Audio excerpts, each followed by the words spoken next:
Assalamualaikum warahmatullahi wabarakatuh. Saya Lia Ika Kartikasari, NIM 401180233. Di sini saya akan melanjutkan materi yang telah disampaikan oleh Muhammad Ihsan Suyuti. Untuk materi yang pertama yaitu langkah-langkah list keuangan. Sebelum kita bahas terkait langkah-langkah list keuangan, perlu kita ketahui terlebih dahulu dua istilah, yaitu list dan leaser. Lease di sini adalah perusahaan yang membutuhkan aktiva tetap atau biasa disebut dengan penyewa, sedangkan leaser adalah lembaga yang memiliki aktiva tetap dan menyewakannya kepada lease. Leaser di sini dapat juga berupa suatu lembaga pembiayaan. Selanjutnya, list keuangan di sini ada dua langkah. Untuk langkah yang pertama, yaitu perusahaan pemakai menentukan aktiva yang dibutuhkan. Jadi ditentukan terlebih dahulu aktiva tetap apa yang dibutuhkan oleh perusahaan tersebut. Kemudian, perusahaan pemakai pergi ke penjual atau pabrikasi atau distributor aktiva tersebut, dan setelah aktiva ditemukan, maka langkah selanjutnya adalah lease melakukan negosiasi harga dan pengiriman dengan produsen aktiva. Kemudian, langkah yang kedua, perusahaan pengguna menghubungi perusahaan leasing untuk membeli aktiva tersebut ke produsen, dan pada saat itu juga perusahaan pengguna melakukan perjanjian untuk menyewa aktiva tersebut dari perusahaan leasing atau lembaga keuangan. Terkait dengan perjanjian untuk menyewa, itu biasanya yang membuat dari pihak perusahaan leasingnya, sedangkan dari pihak lease itu hanya menyetujuinya saja, gitu. Selanjutnya, evaluasi oleh lease. Terkait dengan evaluasi oleh lease, di sini lease harus menentukan bahwa leasing suatu aktiva itu lebih hemat daripada membeli aktiva dengan sumber pembiayaan dari hutang. Jadi, bagi lease, keputusan sewa itu biasanya hanya didasarkan pada keputusan pembiayaan saja, gitu.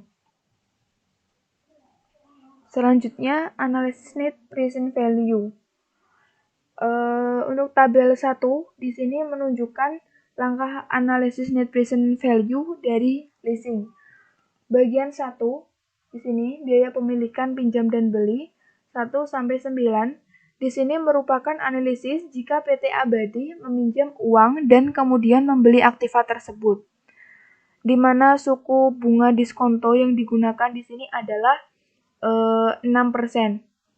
Sedangkan bagian 2 di sini biaya lease sampai PV biaya leasing itu merupakan analisis atas biaya lease. Dan langkah yang terakhir, langkah berikutnya yaitu perbandingan biaya. Ini merupakan membandingkan biaya bersih pemilikan dengan biaya leasing, gitu. Jadi tabel 1 ini merupakan langkah-langkah dalam melakukan analisis net present value dari leasing.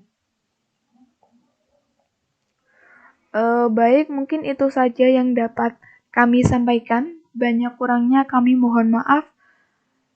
Sekian dari kami. Wassalamualaikum warahmatullahi wabarakatuh.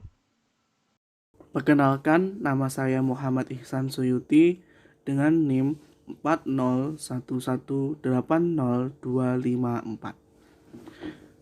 Yang selanjutnya yaitu macam-macam leasing. Yang pertama, operating lease atau sewa operasi. Sewa operasi atau sewa jasa secara umum itu menyediakan dua fasilitas, yaitu pembiayaan dan pemeliharaan. Pihak lessor selain menyediakan fasilitas pembiayaan, diharuskan juga memelihara dan merawat aktiva tetap yang disewakan. Biaya pemeliharaan aktiva sering sudah dimasukkan dalam pembiayaan lease. Karakteristik penting dari sewa operasi adalah bahwa aktiva yang di-lease tidak diamortisasi secara penuh. Dengan kata lain, pembayaran lease tidak cukup untuk menutup seluruh nilai aktiva. Ciri lain sewa operasi adalah bahwa kontrak menyangkut ketentuan pembatalan yang memberi hak lease dan mengembalikan aktiva sebelum perjanjian lease berakhir. Hal ini merupakan pertimbangan penting bagi lease, yang berarti aktiva tersebut dapat dikembalikan jika teknologinya ketinggalan atau tidak diperlukan karena bisnis lease itu menurun. Yang kedua yaitu financial of capital lease atau lease keuangan modal. Lease keuangan atau lease modal berbeda dengan lease operasi, karena lease keuangan modal ini adalah tidak menyediakan jasa pemeliharaan.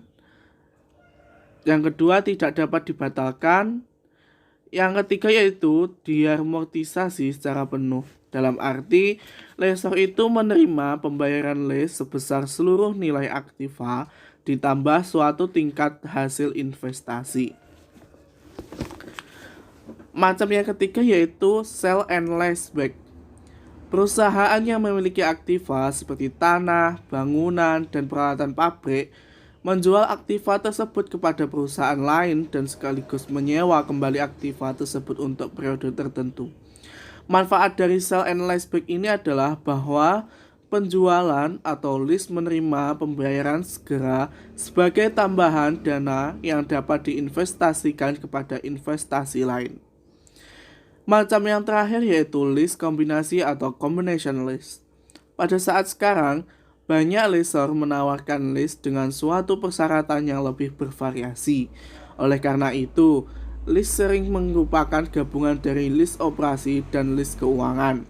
Sebagai contohnya, perjanjian pembatalan umumnya untuk lease operasi, tetapi banyak lease keuangan saat ini memuat perjanjian pembatalan. Meskipun demikian, dalam lease keuangan, perjanjian-perjanjian tersebut menyangkut provisi pembayaran kembali kepada lessor yang harus dilakukan oleh lease sebagai penalti yang cukup untuk menutup nilai aktiva yang tidak teramortisasi atas aktiva yang disewakan. Selanjutnya yaitu evaluasi oleh lessor. Lessor sebagai pihak yang menyediakan dana juga harus melakukan analisis terhadap proposal leasing. Analisis lessor tersebut menyangkut yang pertama yaitu penetapan aliran kas keluar bersih, yang biasanya merupakan harga aktiva yang dileasingkan dikurangi pembayaran leasing di muka. Yang kedua, penentuan aliran kas masuk periodik, yang terdiri dari pembayaran leasing dikurangi pajak pendapatan dan setiap biaya pemeliharaan yang harus ditanggung lessor. Yang ketiga, perkiraan nilai sisa setelah pajak atas properti saat leasing berakhir. Yang terakhir, penentuan apakah tingkat hasil atas leasing melebihi biaya modal lessor tersebut atau apakah NPV dari leasing lebih besar dari 0. Contoh evaluasi oleh lessor. Sebagai contoh adalah diasumsikan kenyataan sama seperti leasing PT Abadi dengan situasi sebagai berikut. Yang pertama, lessor potensial adalah salah satu individu yang mempunyai pendapatan dalam bentuk bunga dan terkena pajak T40%. Yang kedua, investor tersebut dapat membeli obligasi yang memberikan kupon 9% sampai dengan jatuh tempo, sehingga hasil setelah pajak adalah buka kurung 9% tutup kurung, buka kurung 1 min 0,4 tutup kurung sama dengan 5,4%. Yang ketiga yaitu nilai sisa sebelum pajak adalah 30 juta rupiah. Pada akhir leasing 5 tahun, sehingga lessor tersebut berharap dapat menerima 18 juta rupiah setelah pajak dari penjualan aktiva setelah leasing itu berakhir. Net present value leasing dari pandangan investor dapat dilihat dari tabel 2. Di sini dapat dilihat bahwa leasing tersebut sebagai investasi mempunyai net present value sebesar 10,72 juta rupiah. Net present value ini mengindikasikan bahwa investor tersebut seharusnya rela memberikan leasing. Investor tersebut dapat menghitung IRR investasi leasing berdasarkan pada aliran kas bersih. IRR leasing adalah 7,1%. Jadi, leasing tersebut memberikan hasil setelah pajak 7,1%. Hasil ini melebihi hasil setelah pajak 5,4% pada obligasi 9%. Sehingga terciptanya rumus NPV sama dengan sigma pangkat 5 NCF T per buka kurung 1 plus K tutup kurung pangkat T sama dengan 10,72 rupiah titik koma ketika K sama dengan 5,4%. Rumus yang kedua, IRR dibagi NPV sama dengan sigma pangkat 5 NCF T per buka kurung 1 plus IRR tutup kurung pangkat T IRR sama dengan 7%. Menggunakan metode NPV atau IRR, leasing tersebut merupakan investasi yang memuaskan. Di samping ada tabel 2 analisis leasing oleh lessor dalam bentuk jutaan rupiah. Sekian, terima kasih. Wassalamualaikum warahmatullahi wabarakatuh. Assalamualaikum warahmatullahi wabarakatuh. Nama saya Hanifah Faizul Huda dengan nomor induk mahasiswa 401180210. Baiklah, di sini saya akan menjelaskan tentang tahapan analisis leasing. Yaitu yang pertama, suatu perusahaan memutuskan untuk mendapatkan suatu aktiva tertentu. Keputusan ini didasarkan pada prosedur capital budgeting biasa. Nah, di sini dalam analisis leasing hanya berhubungan dengan apakah mendapatkan kegunaan aktiva dengan lease atau dengan membeli. Tetapi jika biaya modal efektif yang diperoleh dengan leasing secara substansi ini lebih rendah daripada biaya hutang, kemudian biaya modal yang digunakan dalam capital budgeting harus dihitung kembali, dan mungkin proyek yang semula dipertimbangkan ditolak mungkin juga dapat diterima. Itu untuk penjelasan yang pertama. Kemudian yang kedua adalah setelah perusahaan memutuskan untuk memanfaatkan aktiva tersebut, pertanyaan berikutnya adalah bagaimana membiayainya. Nah, ini juga sering menjadi sebuah blunder, soalnya setelah memutuskan untuk lease ternyata tidak bisa untuk membiayainya. Nah, ini perusahaan-perusahaan yang sudah berjalan tidak mempunyai kelebihan uang tunai, maka modal untuk membiayai aktiva harus diperoleh dari berbagai sumber. Ini harus dicari jalan keluarnya untuk membiayai tersebut. Kemudian yang ketiga adalah dana untuk membeli aktiva tersebut, dari mana sumbernya. Nah, ini alternatif lain bahwa aktiva tersebut dapat di-lease. Sebab dari kapitalisasi premi lease, leasing normalnya mempunyai dampak struktur modal sama seperti hutang. Nah, kemudian yang selanjutnya adalah analisis leasing versus pinjaman.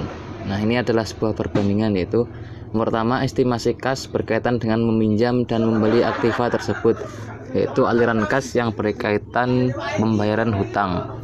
Nah, yang kedua adalah estimasi aliran kas berkaitan dengan leasing aktiva tersebut. Dan yang ketiga adalah membandingkan dua metode pembiayaan untuk menentukan metode yang mempunyai biaya lebih rendah. Ini ketika memutuskan untuk lease atau pinjaman harus menggunakan 3 analisis ini agar terhindar dari sebuah kerugian. Seperti contohnya pada nomor 3 ini, untuk memutuskan metode mana yang mempunyai biaya lebih rendah, karena dengan biaya lebih rendah itu otomatis keuangan yang dikeluarkan juga akan lebih sedikit. Nah, begitu, mungkin seperti itu penjelasan dari saya. Apabila ada kurang lebihnya saya mohon maaf. Assalamualaikum warahmatullahi wabarakatuh.